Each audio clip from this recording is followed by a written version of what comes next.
அஸ்ஸலாமு அலைக்கும். இன்றைக்கி டேஸ்டியான ப்ரான் மந்தி ரெசிபி தான் பார்க்க போகிறோம். அதுக்கு நல்லா இறாலை வாஷ் பண்ணி எடுத்துக்கிட்டு 1 ஸ்பூன் மிளகாய்த்தூள், 1/2 ஸ்பூன் மஞ்சள் தூள், 1/2 ஸ்பூன் மல்லித்தூள், 1/2 ஸ்பூன் ஜீரகத்தூள், 1/2 ஸ்பூன் கரம் மசாலா, பெப்பர் கொஞ்சம் போட்டுக்கிட்டு தேவையான அளவு உப்பு, இஞ்சி பூண்டு 1 ஸ்பூன் போட்டு நல்லா பரட்டி விட்டுங்க. 30 மினிட்ஸ்க்கு அதை அப்படியே வச்சுருங்க. அப்புறம் 1 ஸ்பூன் மந்தி மசாலா, 2 தக்காளி, 2 வெங்காயம் அரைஞ்சி வச்சுங்க. தக்காளியை மிக்சியில் போட்டு நல்லா அரைச்சி எடுத்துங்க. அப்புறம் ஒரு பாத்திரத்தில் 3 டேபிள் ஸ்பூன் ஆயில் ஊற்றிங்க. கொஞ்சம் அதிகமாகவே ஊற்றிங்க. ஆனியனை போட்டு நல்லா டார்க் ப்ரௌன் ஆகுற வரைக்கும் நல்லா வதக்கிங்க. எடுத்துகிட்டு கிஸ்மிஸை போட்டு நல்லா வறுத்து எடுத்துங்க. அப்புறம் ஊற வச்சுருக்க இறாலை அந்த எண்ணெயில் போட்டு நல்லா வறுத்து எடுத்துங்க. அதில் பாதி இறாலை எடுத்து வச்சுங்க ஒரு எண்ணத்தில். அரைச்ச தக்காளி அதில் ஊற்றிங்க.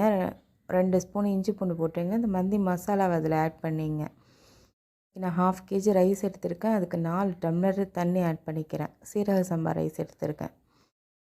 தண்ணி நல்லா கொதிச்சதுக்கப்புறமா நம்ம வச்சுருக்க ரைஸை போட்டுங்க. அப்புறம் அதை மீடியம் ஃப்ளேம்லேயே வச்சு நல்லா கிண்டி விடுங்க. 1/2 ஸ்பூன் போல் அஜினமோட்டோ ஆட் பண்ணிங்க. ரைஸை கிண்டி விட்டுக்கிட்டே இருங்க. அது அந்த தண்ணிக்கு ஏற்ற மாதிரி மேலே வந்ததுக்கப்புறம் மூடியை போட்டு மூடி அதை லோ ஃப்ளேமில் வச்சு தம்மில் போட்டுருங்க.